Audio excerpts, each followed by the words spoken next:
Naslednji teden, četrtek, 5. februar, začenjamo z novimi temelji. Rušimo stare, sproščamo stare, odmikamo stare in gradimo nove. Kakšen temelj si želiš? Kaj si želiš, da bi ti kot bitje in kot telo bila?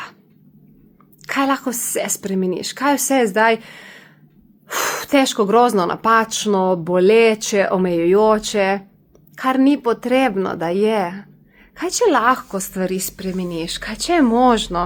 Kaj, če vse to, kar so nam prodali, da smo se vdali v usodo? Kaj, če to ni res? Si želiš malo poigrati z možnostmi, ki so na voljo in jih še ne izbiraš? 5. februar, Slovenj Gradec, temelji z Mašo Plaznik, info@žareksreče.si